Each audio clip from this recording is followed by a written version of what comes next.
आज ओडिशा रे जो सरकार निर्माण है से सरकार लोकंक सरकार ये लोकंक सरकार विभिन्न क्षेत्र में किसी प्रतिश्रुति देते से प्रतिश्रुति भितर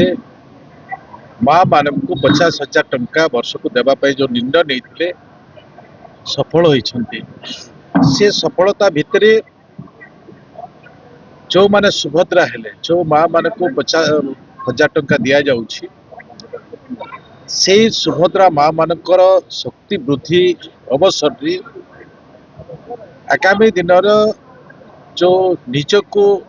एक उद्योगी इंटरप्रेन्योर भाव में प्रतिष्ठित करेंगे से दृष्टि नहीं तांकर जो ट्रेनिंग व्यवस्था तांकर जो प्रशिक्षण व्यवस्था तांकर जो कार्यशैली व्यवस्था कौन करबार व्यवस्था प्रत्येक व्यवस्था को नहीं आखि आगे जो योजना प्रस्तुत कर डिपार्टमेंट ताको एक प्रदर्शनी माध्यम रे जपरी जड़े छात्र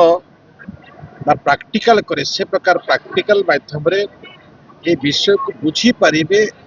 उद्बोध करिवे एवं कार्य रे लगेबे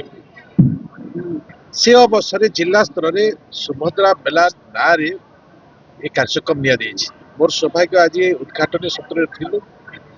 एवं ये अवसर रे ओडिशार वरिष्ठ जड़े मंत्री ये माटीर संतान सुपुत्र नित्यानंद गंड सी भी उपस्थित थिले स्थानीय विधायक उपस्थित थिले एवं प्रशासन समस्त उपस्थित थिले जे कार्यक्रम माध्यम रे आगामी दिन में नवरंगपुर अर्थनीति किपरि बढ़िबो मातृशक्ति किमिति आग कोचिबे से प्रकार निर्णय को आखिर रखी सरकार का आभिमुख्य को सुचारू रूप में संपादन हो पार ये अवसर मोर भी आसबार जो सौभाग्य मिलला मुझे धन्य मन कर।